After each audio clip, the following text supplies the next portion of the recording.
Илим Карыпбеков.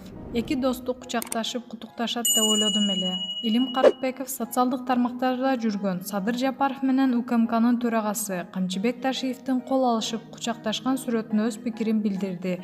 Анда кызык, мен эле ошону ойлоп койдум десем, көп адам дагы ушул жерден достчулук кучакташууну күтүшкөн экен. Мен дагы эркекче, достчо кучакташып коюшса жагымдуу, кайсы бир деңгээлде узак, оңой эмес жолдун бир чоң этабынын аягы. Алдыда мындан дагы чоң сыноолор турат. Ошого бекем болуунун символу болот калат деп эле ойлодум. Бирок расмий протокол жолтоо болсо керек. Эми расмий протокол ушундай мыйзам боюнча эрежелер боюнча туура, эл аралык коомчулук туура эмес ойлоп калат деген ушул сыяктуу көп нерселер боюнча. Албетте мунун баары керек, бирок айрым учурда ошол эле элдин, коомчулуктун кызыкчылыгы үчүн кесепетинде элге зыяны тийбесе, кайра пайда алып келип духту рухту көтөрө турган иш-аракеттер болсо кылыш керек деген ойдомун. Мисалы, ушул учуру эки достун кучакташуусу расмий протоколду бузганы менен элге өтө чоң таасир, толкундануу, достчулукка ишенүү, кыйынчылыкты бирге өткөрүп, адилетке күрөш, аягы жакшылык менен бүтөөрү тууралуу чоң өрнөк болмок. Же дагы бир мисал, Садык Шердин Курманжан тасмасында Камчыбек дарга асылар алдындагы учурда Курманжан экөөнүн кезигишүүсү эмнегедир мен үчүн супсак, өтө эле эмоциясыз болгон. Курманжан уулу Камчыбек менен сөзү жок, көз карашы менен сүйлөшкөнүн көрсөтүүгө аракет кылган. Садык агайдан сурасам, тарыхый фактыларга жагындык деп жооп берди эле. Бирок эсиңиздердеби, Улуттук банктын буйртмасынын негизинде 50 сом банкнотуна арналган роликтеги Курманжандын образы абдан күчтүү, каардуу, чечкиндүү берилип, өлкө үчүн өз жанын эле эмес, уулунун башын сайганы, жолугушууда Камчыбекке өлүмгө тике кара деп катуу айткандыгы мага жана көп адамга бул ролик теңирээк таасир калтырган. Балким тарыхта андай болгон эмес, бирок азыркы муун, заман жана элдин рухун көтөрүш үчүн ушундай протоколдон тышкары кадамдар керек деп жазды. Маалымат булагы, аргумент чекит KG.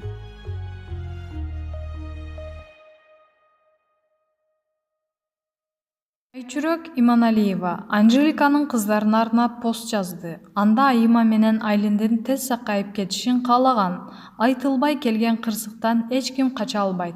Эне катары менин да кабыргам кайышып турат. Айланайын Айыма менен Айлин, тезирээк сакайып кеткиле. Эч бир наристе оорубасын. Ар бирибизде бала бар. Балдарыбызды жаратканым жамандыгынан сактасын деп жазган. Маалымат булагы, Арба Чекит KG. Назира Айтбекова ырчылардай кылып сөгүнчөк депутаттын мандатын да алгыла. Коомдо катуу талкууга калган уялчак депутатты сөгүнүп, колун көрсөткөн видеосу тууралуу үн каткандар да жок эмес. Алардын катарында блогер Назира Айтбекова да өз пикирин Facebook баракчасына жазып чыкты. Ырчылардын эмгеги менен алган сыйлыгын басып алып тартып алдыңар эле. Сөгүнчөк депутаттын да мандатын ошентип көргүлө. Адилеттүүлүк үчүн деп жазган. Маалымат булагы, Аргумент Чекит KG. Алмазбек Атамбаевдин миллиондорунун издери. Кыргыз Республикасынын экс-президенти Алмазбек Атамбаев өзүнүн мурунку достору жана санаалаштары, экс-президенттин байлыгы жана өзүнүн мамлекет башчы катары жасаган иш-аракеттери, ошондой эле буга байланыштуу бир топ маалыматтарды айтып берди. Белгилей кетсек, ал өтүп бара жаткан жылдагы чуулгандык кылмыш иштери боюнча комментарий берди. Журналисттер экс-президенттин буга чейинки билдирүүсүн аныктап, аны бир нече жолу калп айткан жана фактыларды бурмалаган деп айыпташкан.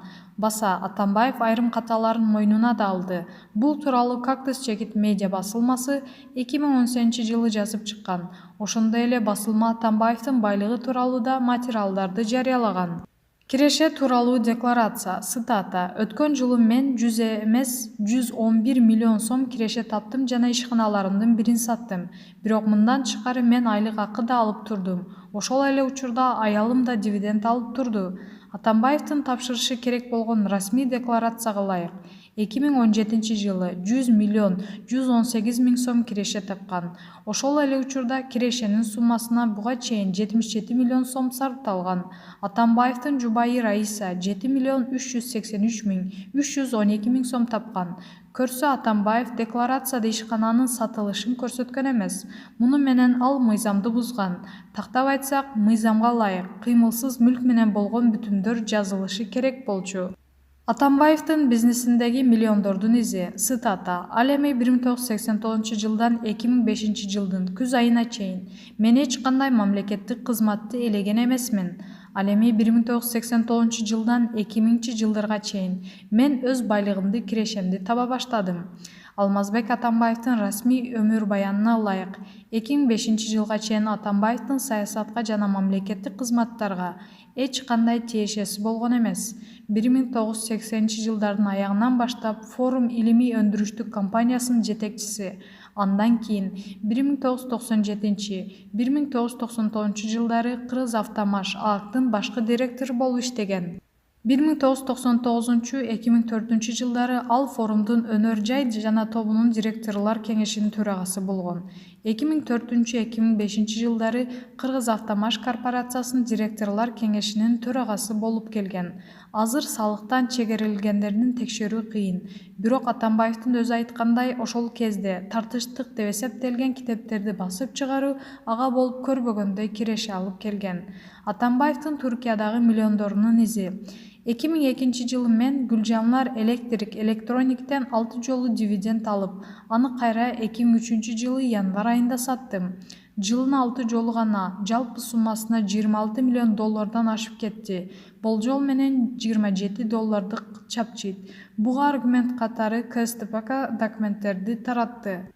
Бирок өткөн жылы жарандык активист Эдил Байсалов белгилегендей, эмне үчүн ал кирешелүү формасынын 30 миллион долларга эле сатат. Мындай кадамга барбаса деле ал фирма Атамбаев жылына дал ушул эле суммада киреше алып келип жатса, ал эми 35 миллион доллар эмес, 27 миң доллар суммасында кийинчерээк алар секирик жасап, 27 миң доллар компаниянын уставдык капиталы экендигин белгилешти. Бирок жыйынтыгында ошол учурда суроого так жооп болгон эмес.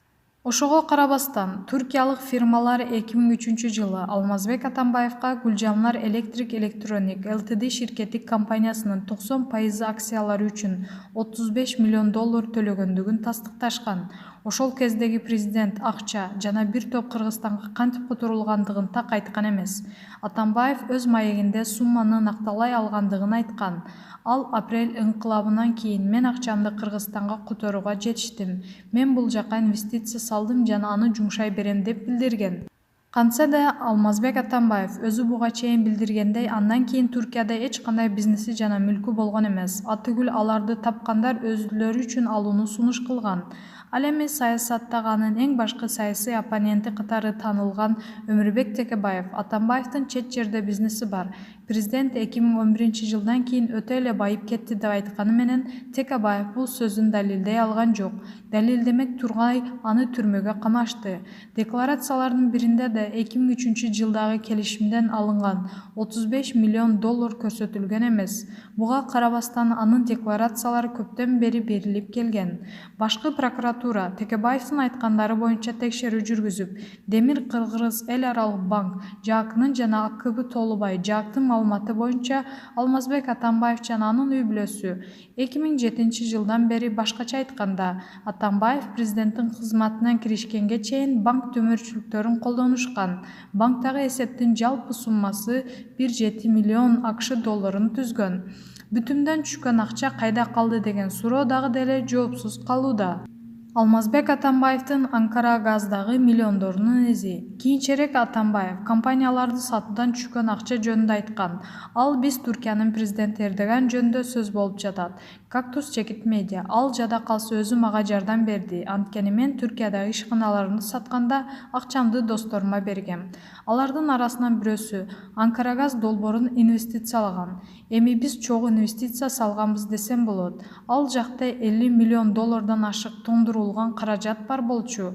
Аны мыйзамсыз тоңдурулган. Ошондой эле Тайып Бей мага бул акчаны кайтарып алууга жардам берди. Эрдоганга бул үчүн ыраазычылыгымды билдирем жана ар дайым ага ыраазы болуп келем. Ошондо Атамбаевдин акчасы баары бир эле Түркияда калган болуп калабы?